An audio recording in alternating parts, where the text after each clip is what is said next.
వాక్య భాగానికి వెళదాం. ఎడబాయని దేవుని ఎడబాటు. పాఠం పేరు ఎడబాయని దేవుని ఎడబాటు. ప్రియమైన దేవుని పిల్లలారా, ఎడబాయని దేవుడు, ఎడబాయని దేవుడు. ఎడబాటు కూడా కనిపిస్తుంది. ఎడబాయని దేవుని ఎడబాటు కదా. ఎడబాయని దేవుని ఎడబాటు. ఎడబాటు అంటే విడిచి వెళ్ళడం, దూరముగా వెళ్ళిపోవడం, పట్టించుకోకపోవడం. దానినే ఏమంటారంటే ఎడబాటు అంటారు.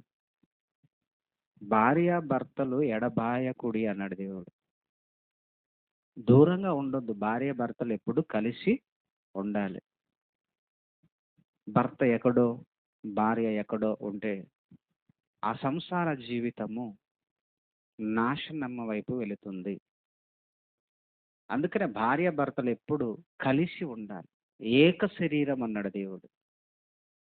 అలాగనే ఎడబాటు, దేవునికి మనుషులకి మధ్య ఎడబాటు అనేది మంచిది కాదు. నిజానికి దేవుడు ఎడబాసేవాడు కాదు, ఎడబాయని దేవుడు అంటాం మనం. ఏమండి? ఎడబాయని దేవుడు. ఒకసారి హెబ్రీ పత్రిక 13వ అధ్యాయము, దయచేసి బైబిల్ కలిగిన వారందరూ చూడండి. హెబ్రీ పత్రిక 13వ అధ్యాయము 5వ వచనాన్ని చదువుదాం. హెబ్రీ పత్రిక 13వ అధ్యాయము 5వ వచనం. ధనాపేక్ష లేని వారై మీకు కలిగిన వాటితో తృప్తి పొంది ఉండుడి.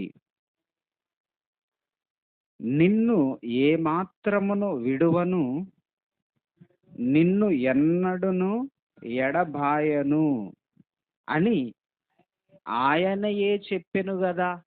జ్ఞాపకం చేస్తున్నాడు పౌలు గారు. హెబ్రీ సంఘానికి ఈ పత్రికను రాస్తూ, క్షమించండి, హెబ్రీ భాష మాట్లాడే వారికి ఈ పత్రికను రాస్తూ దేవుడు అంటున్నాడు, నిన్ను ఏమాత్రము విడువను, నిన్ను ఎడబాయను అని ఆయనే కదా చెప్పాను, దేవుడే కదా చెప్పాడు. అంటే దేవుడు మనల్ని విడిచేవాడు కాదు, దేవుడు మనకు దూరంగా ఉండేవాడు కాదు. ఆయన మనకు దూరంగా ఉండేవాడు కాదు, మనల్ని విడిచేవాడు కాదు, మనకు ఎడముగా ఉండేవాడు కాదు. ఆయన మనకు ఎప్పుడు దగ్గరగా ఉండాలని ప్రయత్నించేవాడే మన తండ్రి. ఆయన కీర్తనల గ్రంథంలో ఒక మాటను మనం చూస్తే, ఈ మాటను చూద్దాం. ఇది ఎక్కడుంది? యెహోషువ గ్రంథం 1వ అధ్యాయము 6వ వచనాన్ని మనం చూడగలిగితే, యెహోషువ గ్రంథం 1వ అధ్యాయము, యెహోషువ గ్రంథం 1వ అధ్యాయము 6వ వచనం. అందరూ బైబిల్ తీయాలి. యెహోషువ గ్రంథము 1వ అధ్యాయము 6వ వచనాన్ని మనం చూస్తే, నిన్ను విడువను, నిన్ను ఎడబాయను,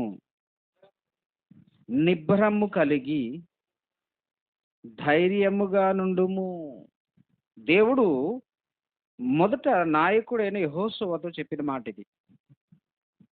నిన్ను విడువను, ఎడబాయను, నిబ్బరము కలిగి ధైర్యముగా ఉండుము అన్నాడు. అంటే దేవుడు విడిచిపెట్టడు, ఎడబాయడు, దూరముగా ఉండడు. కనుక నువ్వు నిబ్బరము కలిగి ధైర్యంగా ఉండు. ఆ రోజు దేవుడు యెహోషువను బలపరిచే మాటలు చెప్పాడు. యెహోషువకేనా, మనకు కూడా చెప్తున్నాడు పౌలు గారి ద్వారా. నిన్ను ఏమాత్రము విడవను, ఎడబాయను అన్నాడు. కీర్తనల గ్రంథం 94వ అధ్యాయం 14వ వచనాన్ని కూడా మనం చూస్తే, కీర్తనలు గ్రంథం 94వ అధ్యాయం 14వ వచనాన్ని మనం చూడగలిగితే, యెహోవా తన ప్రజలను ఎడబాయడు, ఎడబాయువాడు కాడు. యెహోవా తన ప్రజలను ఎడబాయువాడు కాదు, తన స్వాస్థ్యమును విడనాడు వాడు కాడు. అది దేవుని మనస్సు. దేవుడు మనలని, తన స్వాస్థ్యం అంటే మనమే కదా తన స్వాస్థ్యం. తన ప్రజలు మనమే కదా. ఒకనాడు ఇశ్రాయేలీయులు క్రొత్త నిబంధన ప్రకారము బాప్తిసం పొందిన మనమందరము ఆయన స్వాస్థ్యము, ఆయన ప్రజలము. ఆయన మనలని ఎడబాయడు, ఆయన మనల్ని విడిచేవాడు కాదు. ఇది బైబిల్లో దేవుని ఆలోచన మనము ఆయన మాటల్లో చూసాం. మరి విడువని ఎడబాయని దేవుడు ఎడబాటు కూడా కలిగి ఉంటాడా? మనల్ని విడిచిపెడతాడా? ఎడబాటు అనేది దేవుని నుండి మన పట్ల ఎందుకు కలుగుతుంది? దేవుడు ఎందుకు మనల్ని ఎడబాస్తాడు? మనకి ఎందుకు దేవుడు దూరం అవుతాడు? అది మనం ఆలోచిస్తున్నాం. ఎందుకంటే ఎడబాయని దేవుడు, ఆయన ఎడబాటు ఎలా ఉంటుందో, లేదా ఆయన మనల్ని ఎందుకు ఎడబాస్తాడో, మనకెందుకు దూరంగా ఉంటాడో, ఆయన మీలో ఎవరికి దూరంగా ఉండేవాడు కాడు. అలాంటి ఆయన ఎందుకు దూరం అవుతాడు? ఏమంటే చూద్దాం, మరో మాటను చూద్దాం. అపోస్తుల కార్యములో దేవుడు అంటున్నమాట 17వ అధ్యాయము మనం చూస్తే, ఆయన ఎవరికి దూరముగా ఉండువాడు కాడు అని మాట ఉంటుంది. ఆ మాటను మనం చూస్తే 17వ అధ్యాయము 27 చదవండి. 27 ఆయన మనలో ఎవనికి దూరముగా ఉండువాడు కాడు. చూడండి ఎంత స్పష్టంగా ఉంది. ఆయన దేవుడు మనలో ఎవరికి దూరముగా ఉండువాడు కాడు. అంటే దేవుడు మనకు దగ్గరగా ఉండాలనే కోరుకుంటున్నాడు. దేవుడు మనతోనే ఉండాలని కోరుకుంటున్నాడు. ఆయన ఎడబాసేవాడు కాదాయన, విడిచి వెళ్ళేవాడు కాదాయన. మరి అలాంటి ఆయన విడిచి వెళతాడు, ఆయన మనకు దూరంగా కూడా ఉంటాడు. ఎందుకు ఉంటాడు అన్నదే ఈ పాఠం. ఎడబాయని దేవుని ఎడబాటు. ఎందుకు ఎడబాటు? దేవుడు మనకు ఎందుకు దూరంగా ఉంటాడు అంటే మనలోనే లోపం. చరిత్రలో వ్రాయబడిన సంగతులను మనం చూస్తుంటే, దేవుడు ఎందుకు కొంతమందిని విడిచిపెట్టాడు, ఎందుకు కొంతమందికి ఎడముగా ఉన్నాడు, ఎందుకు ఎడబాశాడు అన్నది చరిత్రలో మనం ఒకసారి చూడగలిగితే, ఏమండి సమూయేలు గ్రంథం 28వ అధ్యాయము మొదటి గ్రంథం, సమూయేలు మొదటి గ్రంథం చూద్దాం. చరిత్రలో జరిగిన ఒక సంఘటనను మనం చూస్తే, దేవుడు ఎందుకు ఒక వ్యక్తిని ఎడబాశాడో మనకు తెలియాలి. ఏమండి సమూయేలు మొదటి గ్రంథం 28వ అధ్యాయము 15వ వచనాన్ని చదువుదాం. సమూయేలు మొదటి గ్రంథం, అందరూ తీయండి, అందరూ తీసినాక చదవండి. మొదటి గ్రంథం 28వ అధ్యాయము 15వ వచనాన్ని ఇప్పుడు చదువుదాం.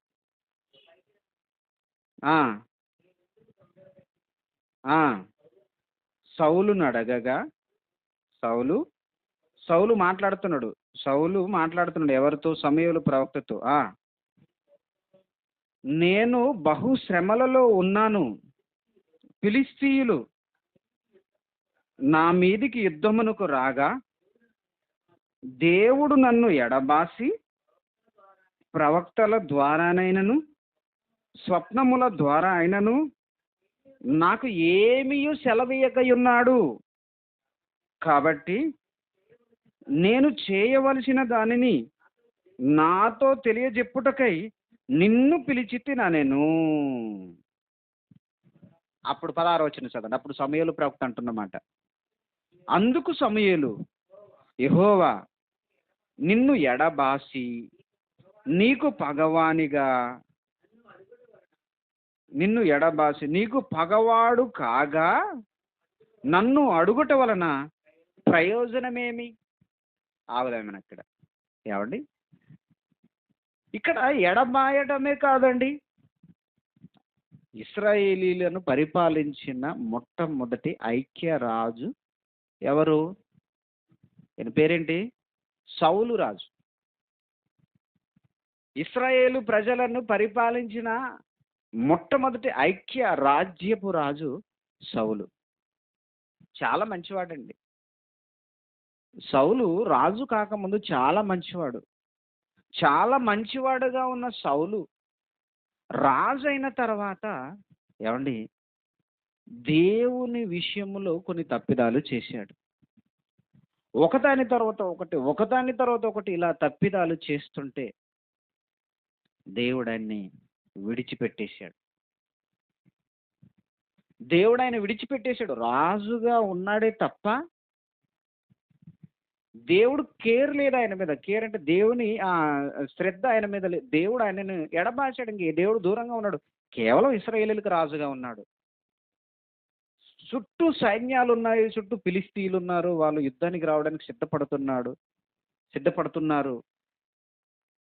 ప్రవక్తల ద్వారా దేవుడికి మొరపెడుతున్నాడు, కానీ దేవుడు సమాధానం ఇవ్వట్లేదు.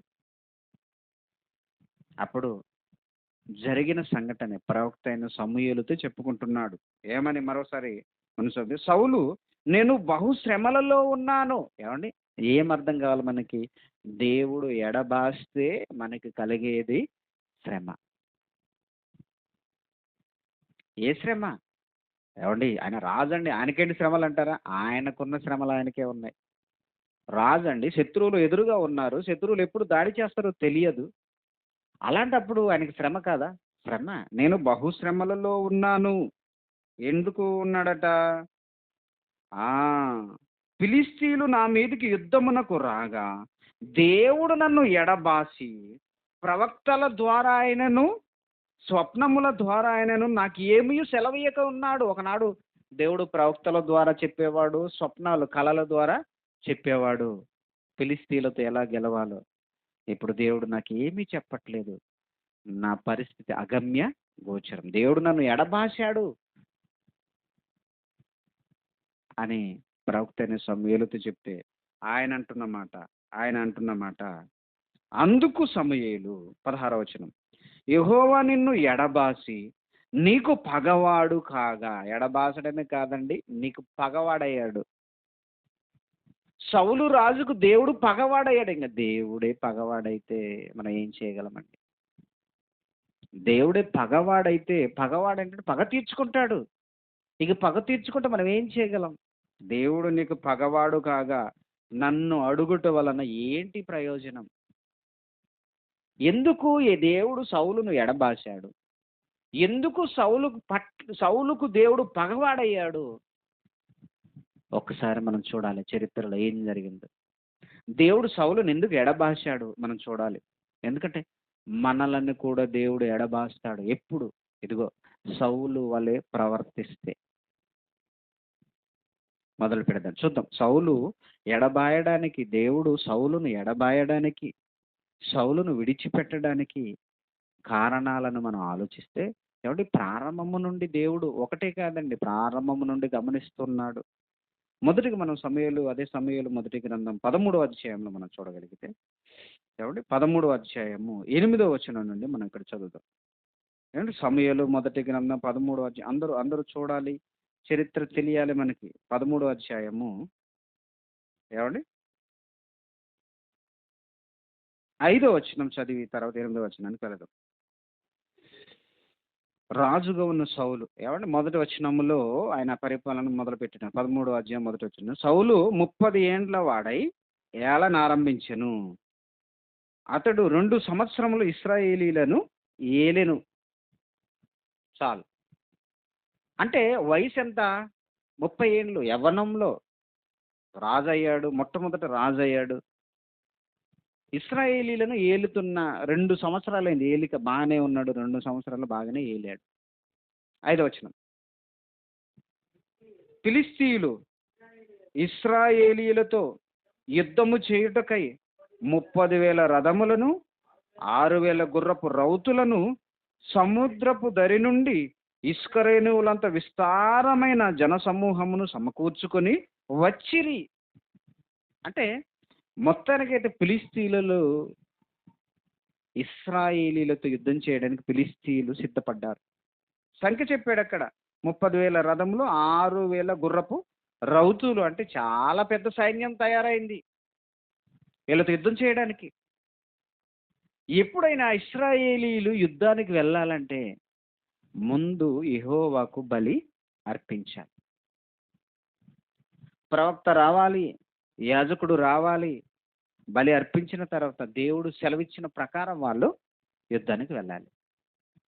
ఈయన రాజే అయినా కానీ యుద్ధానికి వెళ్ళాలంటే దేవుడు ఆనాడు మోషే గారి ద్వారా చెప్పిన ఆజ్ఞల ప్రకారము బలి అర్పించాలి. అది కూడా ప్రవక్త లేదా యాజకుడు లేదా న్యాయాధిపతి వచ్చి బలి అర్పించాలి. తర్వాత రాజు యుద్ధానికి వెళ్ళాలి.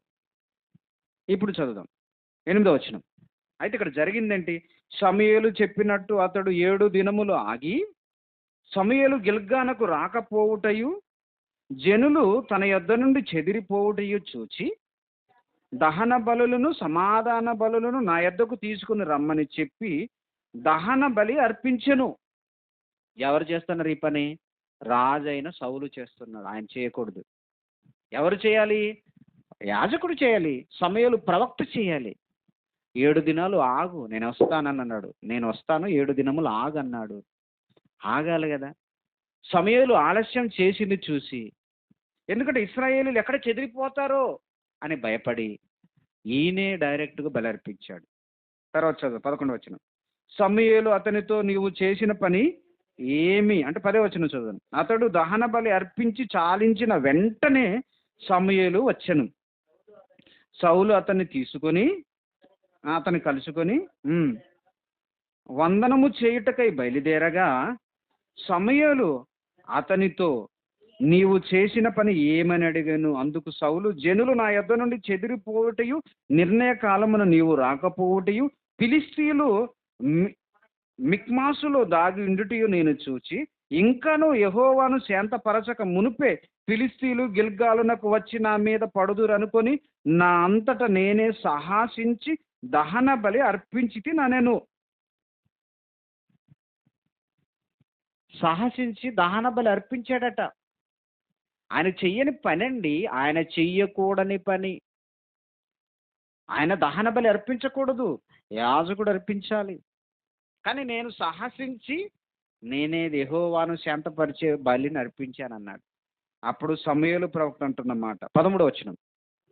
అందుకు సమూయేలు ఇట్లనెను, నీ దేవుడైన యెహోవా నీకిచ్చిన ఆజ్ఞను గైకొనక నీవు అవివేకపు పని చేసితివి అన్నాడు. నీ దేవుడైన యెహోవా నీకు ఆజ్ఞాపించిన పనిని చేయక నువ్వు అవివేకంగా ఒక పని చేశావు. ఎవరితో అంటున్నాడు ఈ మాట? రాజుతో అంటున్నాడు. చేసింది ఎవరు? రాజు. బలి నర్పించింది ఎవరు? రాజు. చెబుతున్నది ప్రవక్త. అందుకనంటే దేవుని దృష్టిలో రాజు కంటే గొప్పవాడు ఎవరో తెలుసా? దేవుని సేవకుడు, దేవుని ప్రవక్త. గజ గజ గజ గజలాడిపోయారు తెలుసా? ఇశ్రాయేలీలు సమూయేలు ప్రవక్త వస్తే గజ గజ గజలాడిపోయేవారు. ఇట్లా గజ గజ గజ గజ. దావీదును దీని తర్వాతేనండి ఇక దేవుడు ఇక్కడ ఇప్పుడు సమూయేలు ప్రవక్త చెప్తున్నాడు ఆ మాట చదువు ఏమండి. అప్పుడు ఏమంటున్నాడు? అవివేకపు పని చేసితివి, నీ రాజ్యము ఇశ్రాయేలీల మీద సదాకాలం స్థిరపరచుటకు యెహోవా తలచి ఉండెను. బా, ఎంత అవకాశాన్ని పోగొట్టుకున్నాడండి, ఎంత అవకాశాన్ని. ఆయన రాజ్యము ఇశ్రాయేలీల మీద స్థిరపరచడానికి దేవుడు తలంచి ఉన్నాడట. తలంచి ఉన్నాడంటే సమూయేలు ఏమండి, సౌలు రాజు తర్వాత సౌలు కుమారుడు రాజు తర్వాత ఆయన తరాలుగా రాజులుగా సౌలును బట్టి దేవుడు దీవించాలనుకున్నాడు. కానీ సౌలే దేవుని ఆజ్ఞను ధిక్కరించినందుకు దేవుడు వెంటనే ఏమంటున్నాడు? 14వ వచనం. ఏమండి, తలచి ఉండెను, అయితే నీ రాజ్యము నిలవదు. అంటే నీ తర్వాత నీ కుమారులు పరిపాలించరు. దేవుడు ఆల్రెడీగా ఒకరిని చూసేసాడు. ఎవరైనా? యెహోవా తన చిత్తానుసారమైన మనసు గల ఒకరిని కనుగొని ఉన్నాడు. నీకు ఆజ్ఞాపించిన దానిని నీవు గైకొనకపోతివి గనుక యెహోవా తన ప్రజల మీద అతనిని అధిపతిగా నియమించును. భవిష్యత్తులో నీ ఫ్యామిలీ ఉండదు. దేవుడు ఒకటిని సెలెక్ట్ చేశాడు, ఆయన రాజు అవుతాడు అని చెప్పాడు. పతనం మొదలైంది. ఎవరిది? సౌలుది. ఏమిటి ఈ ఒక్క మాటకి, ఒక్క బలి. ఆ బలి కూడా ఎవరికి అర్పించాడు? దేవుడికే కదా. మరి దేవుడు ఎందుకు కోప్పడ్డాడు? కోప్పడతాడు దేవుడు. ఒకడు ఆజ్ఞ గై కొనాలి తప్ప పైన ఎక్స్ట్రాలు వద్దు. దేవుడు విడిచిపెట్టాడు. అప్పటి నుండి మొదలైంది అన్ని పతన. అప్పటికి దేవుడు నిర్ణయించాడు, ఇక రాజుగా నీ కుటుంబంలో నీ తర్వాత ఉండరు, కానీ నువ్వు మాత్రం ఉంటావు. ఆయన తదనంతరం ఉండదు, కానీ ఈయన మాత్రం రాజుగానే ఉంటాడు. ఓకే, ఇలా రాజుగా ఎలాగో కొనసాగుతున్నాడు. మళ్ళీ దేవుడు ఏం చేశాడంటే, ఇశ్రాయేలీయులు ఐగుప్తులో నుండి పాలు తేనెలు ప్రవహించు కనాను దేశానికి మోషే గారి నాయకత్వంలో దేవుడు తీసుకొని వస్తున్నప్పుడు మార్గం మధ్యలో వెనకాల నుండి దొంగ దెబ్బ తీశారండి అమాలేకీయులు. దేవుడు దాన్ని మర్చిపోలేదు, గుర్తు పెట్టుకున్నాడు. మోషే, దీన్ని రాసుకో, మీరు పాలు తేనెలు ప్రవహించు దేశానికి చేరిన తర్వాత మీ వెనకాల నుండి వచ్చి మిమ్మల్ని దొంగ దెబ్బ తీసిన అమాలేకీయులను మొట్టమొదట మీరు సర్వనాశనము చేయాలి, భూమి మీద లేకుండా వారితోనే మీ యుద్ధం మొదట అన్నాడు దేవుడు. మోషే గారు రాసుకున్నారు. తన తర్వాత వచ్చిన నాయకుడు యెహోషువకు చెప్పాడు. యెహోషువకు చెప్తే యెహోషువ దాన్ని రాసుకొని, ఇదిగో ధర్మశాస్త్రంలో రాశాడు, ఇదిగో సౌలుకు అవకాశం వచ్చింది, సౌలు రాజయ్యాడు. అది ఇప్పుడు దేవుడు ఏం చేశాడు? అమాలేకుల మీదకి వెళ్ళి వాళ్ళు శపించబడిన వారు వారి మనుషులను, పిల్లలను, పెద్దలను, గార్ధపములను, పశువులను అన్నిటినీ సర్వనాశనం చేసిరా అని చెప్తే దేవుడు చెప్పిన ప్రకారమే, రాజు కదండి నేను సౌలు, దేవుడు చెప్పిన ప్రకారమే వెళ్ళాడు యుద్ధం చేశాడు. కానీ పాత రోత పశువులను చంపేశాడు, మంచి మంచి బలిసిన వాటిని తెచ్చి పెట్టుకున్నాడు. మరలా ఈయన చేసిన మరో తప్పండి. ఎన్నో అధ్యాయము? 15వ అధ్యాయములో మనం చూస్తే, అదే సమూయేలు గ్రంథం 15వ అధ్యాయము ఇక్కడ మనం చూస్తే చక్కగా తీసుకుని వచ్చాడట. 8వ వచనం, 15వ అధ్యాయము 8వ వచనం చదువునన్ను. అమాలేకుల రాజైన అగగును ప్రాణముతో పట్టుకొని జనులందరినీ కత్తి చేత నిర్మూలము చేసి సౌలును జనులను కూడి అగగును గొర్రెలను ఎడ్లలో కొవ్విన గొర్రె పిల్లలు మొదలైన వాటిలోను మంచి వాటిని నిర్మూలము చేయక కడగా నుంచి పనికిరాని నీచ పశువులనన్నిటినీ నిర్మూలము చేసిన. చాలా మంచివాడు కాదండి, చాలా చెడ్డోడు సౌలు. దేవుడు సర్వనాశనం చేయి, అక్కడ రాజును చంపు, పశువులను చంపు, అందరిని చంపంటే రాజును చంపలేదు, బంధించి తెచ్చాడు. రోత నీచ పశువులు, పనికి మాలిన పశువులన్నిటిని చంపేశాడు. మంచివి కొవ్వు బలిసిన వాటిని తెచ్చుకున్నాడు. తెచ్చుకొని ఏం చేశాడంటే, ఏమండి ముదురు టెంక్ అంటారు కదండి, వన్స్ ఒక్కసారి మన సొంతంగా మనం ఆలోచించడం మొదలు పెడితే మన పతనం స్టార్ట్ అయింది. దానికి ఉదాహరణ సౌలు జీవితమే. దేవుడు ఆయన ఎందుకు ఎడబాశాడో ఇందాక మనం చదివాం కదా 28వ అధ్యాయంలో, పూర్తిగా దేవుడు సౌలును విడిచిపెట్టినప్పుడు బాధపడుతూ చెప్పిన మాట అండి అది. యెహోవా నన్ను ఎడబాశాడు అన్నాడు. దేవుడు పగవాడిగా నీకు పగవాడయ్యాడని సమూయేలు ప్రవక్త చెప్పాడు. అది చివరిలో. ముందు ఈయన చేసిన పనులన్నీ మనం ఆలోచిస్తున్నాం. ఎంత తెలివితేటలండి, ఓవర్ అంటారు దీన్ని, ఎక్స్ట్రాస్ అంటారు. అమాలేకీయులు మొత్తం సర్వనాశనం చేయమంటే అగగు అనే రాజును చంపలేదు, బంధించి తెచ్చాడు. కొవ్వు బలిసిన గొర్రెలనన్నిటిని తెచ్చుకున్నాడు. నీచ రోత పశువులన్నిటిని నిర్మూలము చేశాడు. తీసుకొచ్చి ఇంట్లో పెట్టుకున్నాడు, తెచ్చి రాజ్యంలో పెట్టుకున్నాడు. సమూయేలు ప్రవక్త వచ్చి 10వ వచనం కరెక్ట్గా రెఫరెన్స్ చదవాలి. 10వ వచనం ఇక్కడ 15వ వచనం 13 నుండి చదువుదామా. 13 నుండి. తర్వాత అతడు సౌలు నొద్దకు రాగా, సౌలు యెహోవా వలన నీకు ఆశీర్వాదం కలుగునుగాక. అబ్బా, ఏం చేశాడట సౌలు చెప్తున్నాడు. సమూయేలు ప్రవక్త ఈయన దగ్గరకు వస్తే, ఈయన దగ్గర దైవజనుడు వస్తే ఆయనతో అంటాడు, యెహోవా వలన నీవు ఆశీర్వాదం పొందురు గాక అని ప్రవక్తను ఆశీర్వదిస్తూ, యెహోవా చెప్పిన ఆజ్ఞను నేనేం చేశాను? నెరవేర్చాడా?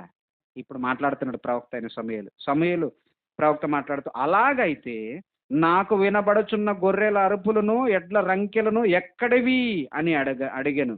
అందుకు సౌలు, అమాలేకుల యొద్ద నుండి జనులు వీటిని తీసుకొని వచ్చిరి.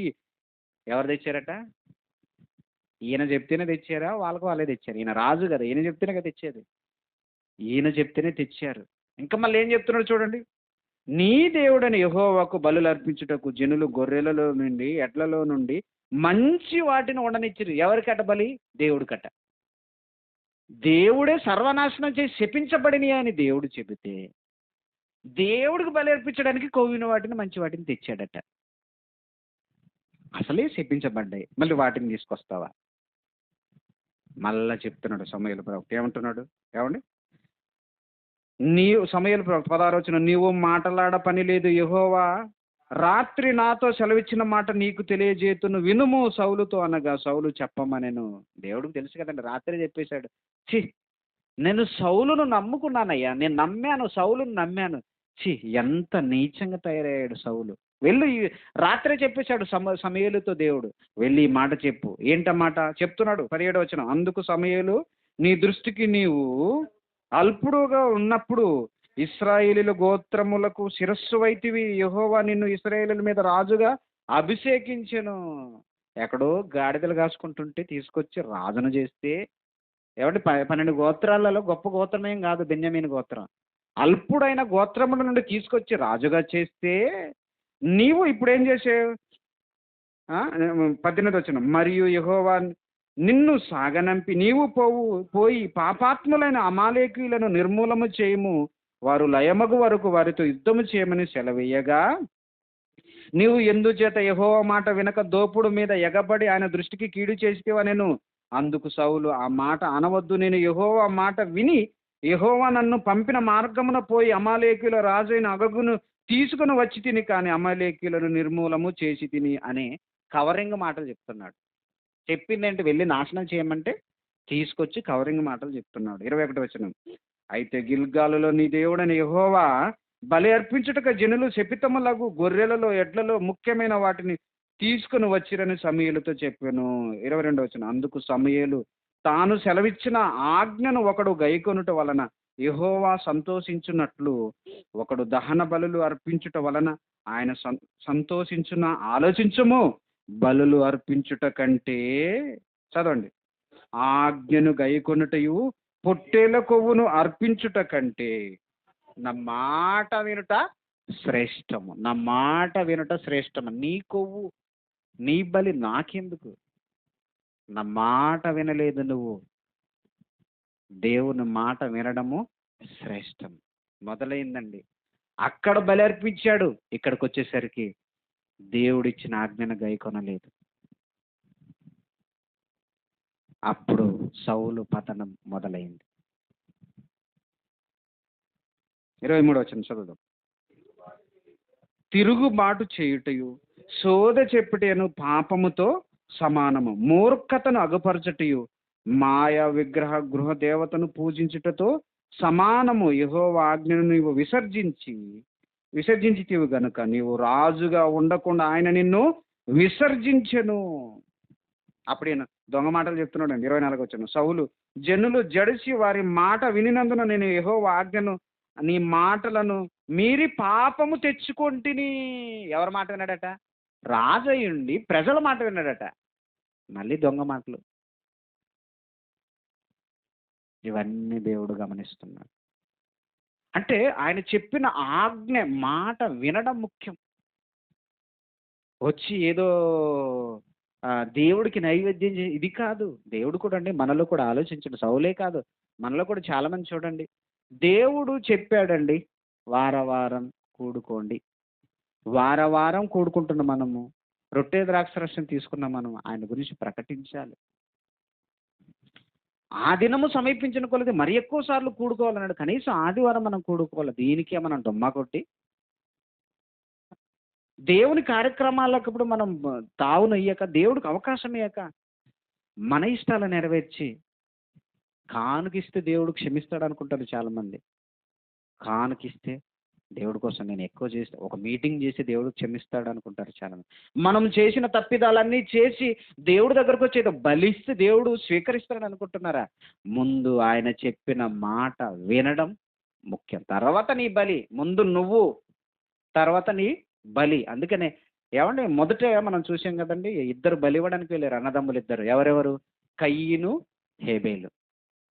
కయ్యను దేవుడికి బలి అర్పించడానికి వెళ్ళాడు, హేబేలు దేవునికి బలి అర్పించడానికి వెళ్ళాడు. కయ్యను బలి దేవుడు అంగీకరించలేదు, హేబేలు బలిని దేవుడు అంగీకరించాడు. ఎందుకంటే ఏ హేబేలు బలి దేవుడికి నచ్చడానికి కారణం, ముందు హేబేలు నచ్చాడు, కయ్యను నచ్చలేదు కనుక కయ్యను బలిని దేవుడు స్వీకరించాడు. ముందు నువ్వు నచ్చాలి. ముందు నువ్వు నచ్చాలంటే దేవుడు ఏదైతే ఆజ్ఞాపిస్తాడో దానిని నువ్వు చెయ్యాలి. దాన్ని నువ్వు చేయాలండి. ముందు నువ్వు నచ్చాలంటే దేవుడు చెప్పిన మాట వినాలి. అప్పుడు నుండి మొదలైందండి. ఇక బయలుదేరాడు కదండి, దేవుడు నిన్ను రాజుగా తొలగించి నీ పొరుగు వాడైన వాడిని రాజుగా చేస్తానన్నాడు కదా. ఇక మొదలైంది, బయలుదేరాడు ప్రవక్త అయిన సమూయేలు. ఏమండి చదువుతాం 16వ అధ్యాయంలో మనం చూస్తే, ఏమండి 2వ వచనం నుండి మనం చదివితే, ఏమండి సమూయేలు ప్రవక్త బయలుదేరి ఏమండి ఎక్కడికి వెళ్ళాడు? ఏమంటే బెత్లెహేముకి వెళ్ళాడు దావీదును అభిషేకించడానికి. రాజైన సౌలును దేవుడు తిరస్కరించాడు కదా, మరి బయలుదేరాడు. బయలుదేరినప్పుడు జరిగిన సంఘటన ఏమండి 16వ అధ్యాయము 2వ వచనం నుండి మనం చదువుదాం. మొత్తానికి దేవుడు తైలపు కొమ్మును తీసుకుని వెళ్ళి దావీదును అభిషేకించన్నాడు. దేవుడు తైలపు కొమ్మును తీసుకుని అభిషేకించడానికి వెళ్ళమన్నాడు. దావీదు పట్టణం అదే బెత్లెహేముకు బయలుదేరి వెళ్ళాడు. వెళ్ళిన తర్వాత దావీదును అక్కడ అభిషేకించాడు. అభిషేకించిన తర్వాత సౌలుకు జరిగింది ఏంటో మనం చూద్దాం. 16వ అధ్యాయం 14వ వచనం చూస్తే, ఏమంటే దావీదును రాజుగా అభిషేకించాడు. అప్పటి నుండి పతనం మొదలైంది. ఇక యెహోవా ఆత్మ సౌలును విడిచిపోయి ఏం విడిచిపోయిందట? యెహోవా ఆత్మ విడిచిపోయి అంటే ఎడబాసింది దేవుని ఆత్మ విడిచిపోయింది సౌలును. విడిచిపోయి దేవుడు ఏం చేశాడు? యెహోవా ఆత్మ సౌలును విడిచిపోయి యెహోవా యొద్ద నుండి దురాత్మ ఒకటి వచ్చి అతన్ని ప్రేరేపింపగా, అంటే పగవాడయ్యాడు కదా, కాబట్టి దురాత్మను దేవుడే పంపించాడు. ఇక అప్పటి నుండి సౌలు చూడండి దావీదును చంపాలని ప్రణాళిక సిద్ధం చేస్తాడండి. దావీదును చంపాలని సిద్ధం చేస్తాడు, ప్లాన్ చేస్తాడండి. అప్పుడు దేవుడు అతన్ని విడిచిపెట్టింది చూసి 18వ అధ్యాయం చదువుదాం. 18వ అధ్యాయం సమూయేలు గ్రంథం 18వ అధ్యాయం 12వ వచనాన్ని మనం చూస్తే, ఏమండి యెహోవా తనను విడిచి దావీదునకు తోడై ఉండుట చూచి సౌలు దావీదునకు భయపడిన, ఒక రాజైన సౌలు భయపడే పరిస్థితి వచ్చిందండి. యెహోవా ఎడబాసినందుకు సౌలు పరిస్థితి. బాలుడైన ఒక చిన్నవాడైన దావీదుకు భయపడుతున్నాడు. ఎందుకు తెలుసా? దేవుడు సౌలును విడిచి దావీదుకు తోడై ఉండుట చూశాడట. అమ్మో దేవుడు ఆయన పక్షాన ఉంటున్నాడు అని భయపడుతున్నాడు. భయపడే పరిస్థితి వచ్చింది. అందుకేనండి మొత్తుకున్నాడు. సమూయేలు ప్రవక్త చనిపోయిన తర్వాత ఇంక చెప్పే దిక్కు లేదు. అప్పుడు కోరుకున్నాడు సమూయేలు ప్రవక్త రావాలని. సమూయేలు ప్రవక్త వచ్చాడు. అప్పుడు చెప్తున్నాడు, యెహోవా నన్ను ఎడబాసి కలలోనైనా ప్రవక్తల ద్వారా అయినా నాకు ఏమీ సెలవయ్యకుంటున్నాడు.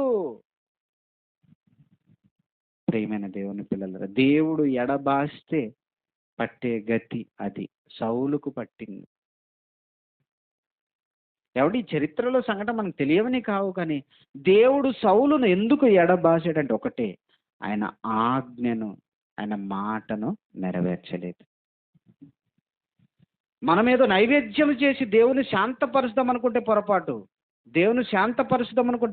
నైవేద్యం చేసి ఆయన ఆజ్ఞను మనము నెరవేరిస్తే చాలండి, తర్వాత దేవుడు ఏదైనా స్వీకరిస్తాడు. ఇంకో సందర్భాన్ని మనం చూడగలిగితే సంసోను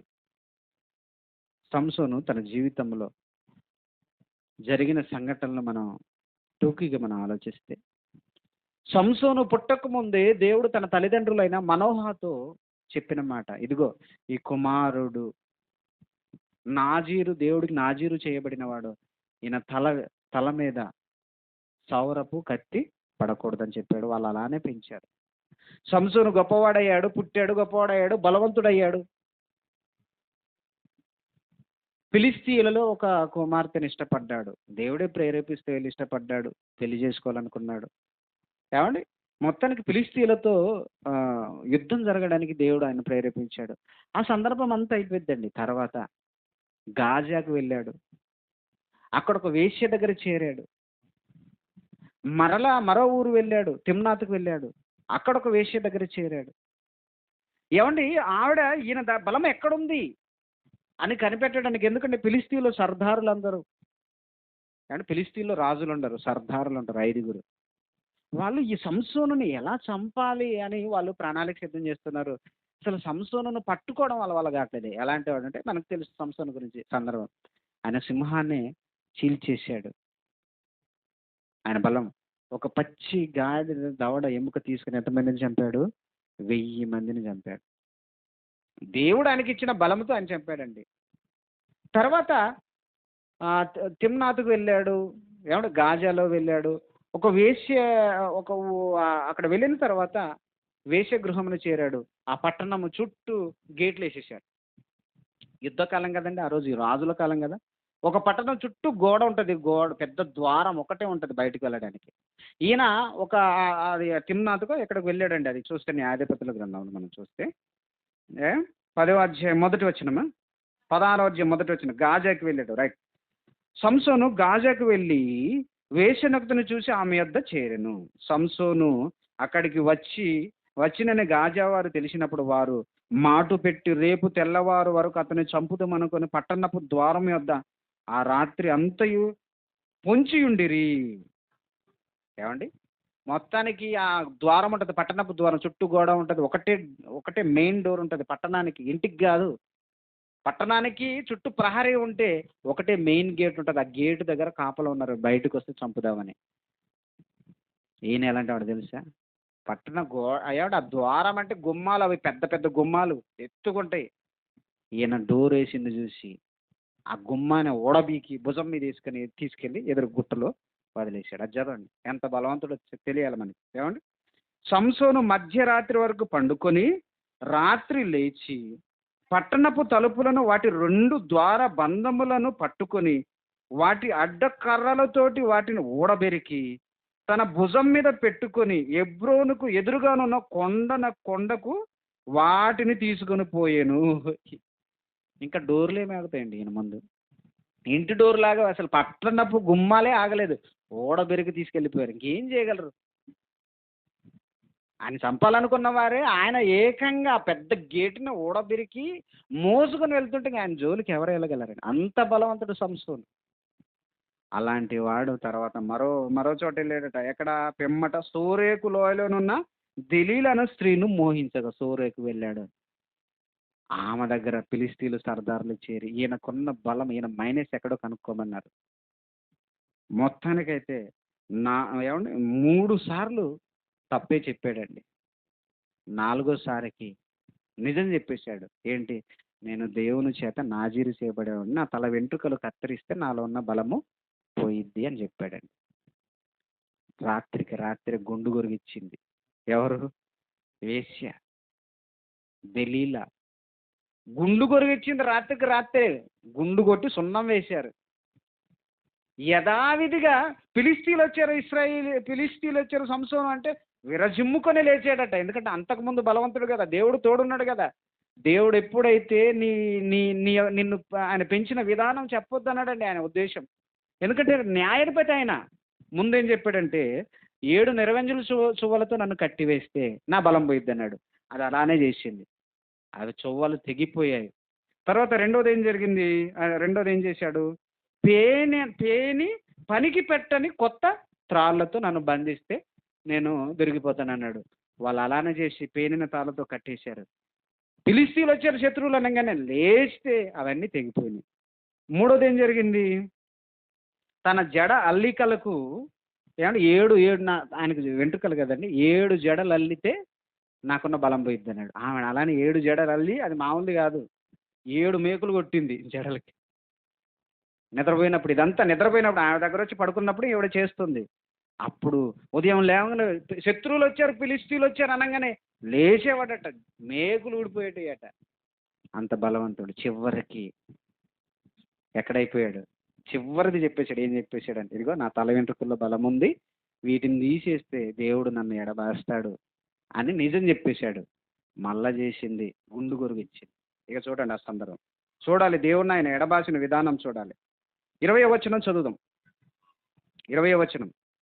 ఆమె మొత్తానికైతే గుండు కొరికించింది, సౌరం చేయించింది. 19వ వచనం. ఆమె తన తొడ మీద అతన్ని నిద్రపుచ్చి ఒక మనిషిని పిలిపించి వాని చేత అతని తల మీద 7 జడలను క్షౌరము చేయించి అతన్ని బాధించుటకు మొదలు పెట్టెను. అప్పుడు అతనిలో నుండి బలము తొలగిపోయెను.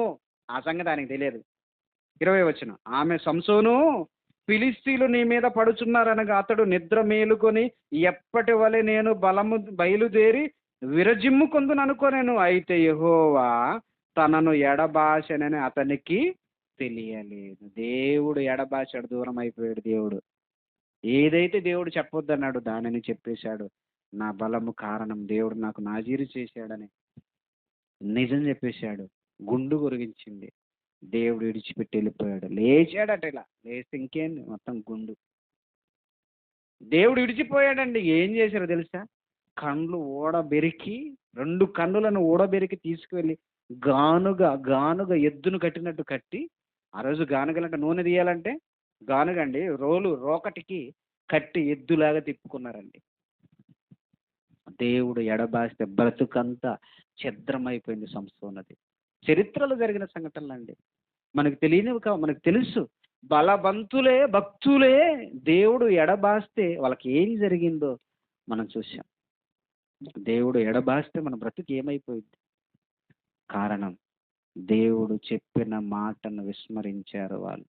సంసోను, దేవుడు చెప్పాడు, నాయన నువ్వు ఫిలిష్తీయుల నుండి ఇశ్రాయేలీయులను రక్షించడానికి నువ్వు పుట్టావు, కానీ వెళ్ళి వేశ్య ఇంట్లో చేరాడు.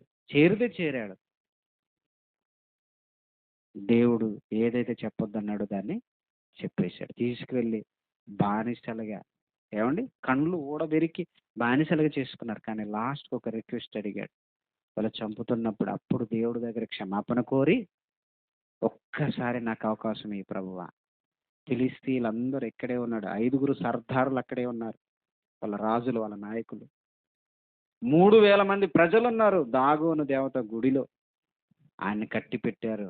మెయిన్ పిల్లర్ దగ్గరికి తీసుకెళ్ళిన తర్వాత ప్రార్థన చేసి ఒక్కటేనండి, ఆయన ఒక్కసారి దేవుని అడిగాడు, ఆ పిల్లర్ను కూల్చేశాడు. మనిషి వల్ల కాదు కానీ దేవుడు బలం ఇస్తే కూల్చేశాడు. ఆయన చనిపోయాడు, ఫిలిష్తీయులు చనిపోయారు.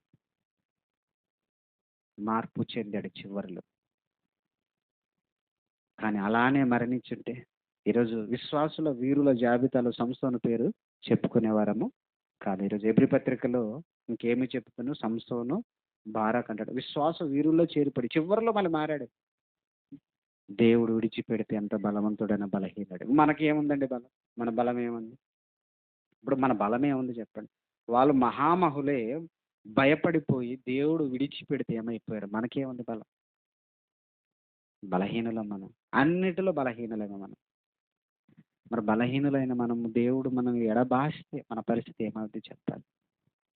దేవా నా చెయ్యి విడవకని యేసుక్రీస్తే అన్నాడు.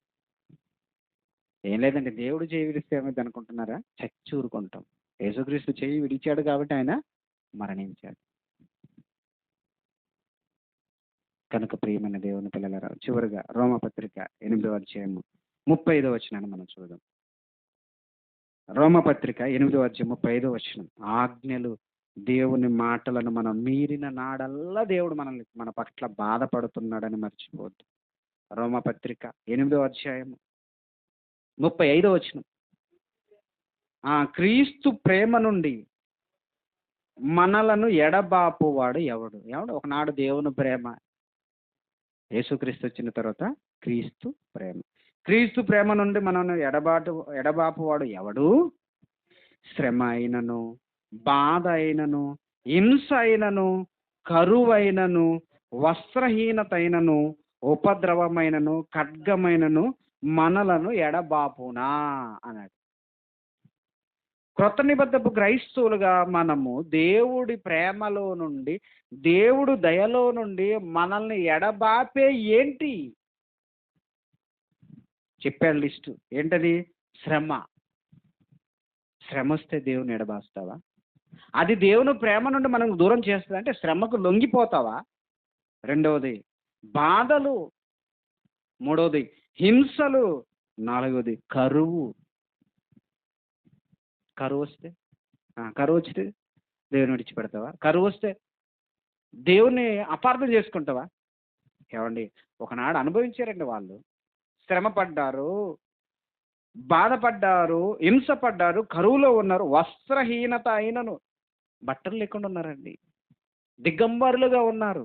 తర్వాత ఏమండి, ఉపద్రవమైనను, చివరికి ఖడ్గం అంటే ప్రాణం పోయిన క్రీస్తు ప్రేమ నుండి మేము దూరము పోం, మనం పోం అని పౌలు గారు చెప్తున్నారండి. దేవుని ప్రేమ మనం ఎడబాసకూడదు. ఎందుకు తెలుసా? కష్టం వచ్చినా, కరువు వచ్చినా, బాధ వచ్చినా, హింస వచ్చినా, ఏదొచ్చినా ఒకే రీతిగా మనం ఉండాలి. ఒకే విధంగా దేవుడి మీద మనం ప్రేమను చూపించాలి. ఎందుకంటే అవి శ్రమల కాలం, పరీక్షల కాలం. ఎడబాయని దేవుని ఎడబాటు మనకు వచ్చిందనుకో మనం నష్టపోతాం. ఎడబాయడు ఆయన, మనం విడిచిపెట్టాడు ఆయన. ఆయన ప్రేమ మనం ఎడబాయదు. అలాంటి ఎడబాయని దేవుని ప్రేమ మనలను ఎడబాస్తే ఏమైపోతాం? చచ్చిపోతాం, నరకానికి వెళ్ళిపోతాం. కారణం మన ప్రవర్తనే దానికి కారణం. సౌలు మీద దేవుడికి ఏం కోపం లేదండి. సౌలు క్రియలే దేవునిని దూరము చేసే. సంసోను క్రియలు దేవుని దూరం చేసే. ఈరోజు మన క్రియలు దేవుని దూరం చేస్తున్నాం. మన క్రియలు, మన ప్రవర్తన వినువారు మాత్రంగా ఉన్నాం మనం. మనలో ఆత్మీయ బలము లేదా? మన ఆత్మీయంగా బలం పొందొద్దా? డెవలప్ అవ్వాలండి. ఆత్మీయంగా మనం అభివృద్ధి చెందాలి. ఆత్మీయంగా డౌన్ అయిపోకూడదు, ఆత్మీయంగా తగ్గిపోకూడదు. మనం ఆసక్తి మరింత పెరగాలని, ఆసక్తి మరింత పెరగాలి. ఆయన చూసుకుంటాడు, నిన్ను ఆయన చూసుకుంటాడు, నీ అవసరాలు ఆయన తీరుస్తాడు, నీ అక్కర్లు తీరుస్తాడు. ముందు నా రాజ్యమును నీతిని మొదట వెతుకు, నీకేం కావాలో నేను ఇస్తానన్నాడు దేవుడు. కనుక ఆలోచించండి. ఆయన ఎడబాటు మనకి మంచిది కాదని. ఆయన మనలో ఎవరికి దూరముగా ఉండువాడు కాడు. మనమే గెంటేస్తున్నాం అంతే. మన క్రియలే మనల్ని గెంటేస్తారు. ఒక్క క్రియ కాదండి, అలా క్రియలు చేయంగా దేవుడు విడిచిపెట్టాడా? ఈ భూమి మీద మనకి మంచిది కాదు. మరణం తర్వాత పాతాళం అస్సలు మంచిది కాదు. నమ్ముకున్న వాని దగ్గరకు వచ్చిన మనము ఆయన నమ్మకాన్ని వమ్ము చేయక, ఒక దావీదు గురించి మాట్లాడిన మాట కదా నేను నాకు చదివాం. మరలా ఆ మాట చదివాం. ఎంత బాగుందండి ఆ మాట. సమూయేలు గ్రంథంలో ఇందాక మనం చదివాం కదా, ఎంత మంచి మాట అది. ఏమంటే అప్పటికి దావీదు రాజు కాలేదు, కానీ ఆయన గురించి మాట్లాడిన మాట నిజంగా ఆనందాన్ని కలిగిస్తుందండి. నిజంగా ఎంత ఆనందాన్ని కలిగించిందంటే, ఏమండి 13వ అధ్యాయం 14వ వచనం, దావీదు గురించి మాట్లాడిన మాట. 13వ అధ్యాయం 14వ వచనాన్ని మనం చూస్తే, సమూయేలు మొదటి గ్రంథం 13వ అధ్యాయం 14వ వచనం, యెహోవా తన చిత్తానుసారమైన మనసు గల ఒకని కనుగొని ఉన్నాడు. బా, ఎలాంటి వాడట! దేవుడు ఆయన గురించి చెప్పిన మాట అండి. బాలుడు అప్పుడు దావీదు. ఇప్పుడు బాలుడుగా గొర్రెలు కాచుకుంటున్న దావీదు గురించి సౌలు రాజుతో చెబుతున్న దేవుని మాట. యెహోవా తన చిత్తానుసారమైన మనుషు గల ఒకనిని, అంటే దావీదు ఎలాంటి వాడు? దేవుని చిత్తానుసారమైన మనసు గలవాడు. చెప్పాను కదండి, దేవునికి ఇష్టానుసారాలు ఎవరు పాఠంలో చెప్పాను నేను. దావీదు దేవుని చిత్తానుసారమైన మనసు. నీ మనసు ఎలా ఉండాలో తెలుసా? దేవుని చిత్తానుసారంగా, దేవుని ఇష్టానుసారంగా ఉండాలి. కాబట్టి సౌలు చేసిన తప్పిదాలు బలి అర్పించడము, తర్వాత అమాలేకీయులను చంపకుండా తీసుకురావడమే కాదండి, పౌలు ఇంక చాలా తప్పిదాలు చేశాడు. క్షమించండి, సౌలు చాలా తప్పిదాలు చాలా చేశాడండి. వీళ్ళెవరు అంటారు? జ్యోతిష్యులు, నక్షత్ర సూచకులు, వీళ్ళనందరినీ ఏమండి ఎక్కడ ఉంచుకున్నాడట? రాజ్యములో ఉంచుకున్నాడు. ఆ రోజు రాజు కదా, ఆయన ఉంచుకున్నాడు. ఏమండి వాళ్ళందరూ జ్యోతిష్యులు, నక్షత్ర సూచకులు, తర్వాత కర్ణ పిచాచి తంత్రాలు కలిగిన వారు, మాంత్రికులను రాజ్యంలో పెంచి పోషించాడండి. అవన్నీ దేవుడికి నచ్చవండి. ఈరోజు మనం రాజులం కాదు కదా, పెంచి పోషించాం కానీ వాటిని నమ్ముతాం. నమ్మితే నువ్వు కూడా సౌలుతో సమానం. జ్యోతిష్కులు, నక్షత్ర సూచికలు, కర్ణపిశాచ తంత్రములు, సోదె చెబుతాం అంటారు కదండి. ప్రతి సోదె విని నమ్ముతాం. సోదె సోదె మంచిది కాదు. ఎందుకంటే దేవుడి మీద నమ్మకం ఉండు. నువ్వు మరి ఆ, ఈ మధ్యకాలంలో ఒక ఆవిడ అంటుందట, చిన్న పిల్లలు చెప్తే జరుగుతుందండి. ఏం జరుగుతుంది? బాలవాక్కట, బ్రహ్మవాక్కట. ఆహా, మరి దేవుడు అంటే బాలలు చెప్తే జరిగిపోద్దా? ఎక్కడన్నా బైబిల్లో బాలవాక్కు బ్రహ్మవాక్కు అని ఉందండి? బ్రహ్మవాక్కు అంటే దేవుడు వాక్కు అని. పిల్లల గురించి బైబిల్లో రాయబడిన మాట ఏంటంటే, పిల్లలు పరిశుద్ధులు. దేవుడు యథార్థవంతులుగా వాళ్ళని పుట్టిస్తున్నాడు. వాళ్ళు పరిశుద్ధులు అన్నాడు కానీ వాళ్ళు చెప్పింది జరుగుతుందని బైబిల్లో ఎక్కడ లేదు. కానీ మనం క్రైస్తవులు ఎలా పిల్లలు చెప్తే జరుగుతుందట? ఏం నమ్మకాలు ఇవన్నీ? వద్దు. దేవుడు ప్రతి దాని విషయంలో లెక్క అడుగుతాడు. సౌలు చేసిన తప్పిదం మనం చేయొద్దు. సంసోను చేసిన తప్పిదం చేయొద్దు. దావీదు వలె దేవుని చిత్తానుసారమైన మనసు గలవాడు. ఈ మాట ఎంత బాగుందంటే క్రొత్త నిబంధనలో కూడా దాన్ని జ్ఞాపకం చేస్తాడు. అపోస్తుల కార్యంలో 13వ అధ్యాయంలో 22వ వచనంలో దేవుని చిత్తానుసారమైన మనసు గలవాడు దావీదు. దేవుని చిత్తం అంటే దేవుని ఇష్టం. దావీదు కంటూ సొంత ఇష్టాలు లేవు. దేవుని ఇష్టమే తన ఇష్టం. మన ఇష్టాలు దేవుని ఇష్టాలతో మన ఇష్టాలు ముడిపడతాయా? దేవుని ఇష్టమే మన ఇష్టమా? ఆలోచించండి. మన ఇష్టం దేవుని ఇష్టమా? లేకపోతే దేవునికి ఇష్టం లేనిదే మన ఇష్టమా? ఆలోచించండి ప్రియులారా. దేవుని చిత్తాన్ని మన చిత్తంగా భావించిన నాడే ఆయన నిన్ను గొప్పగా చూసుకుంటాడు. ఓకేనా? ప్రార్థన చేసుకుంటాం.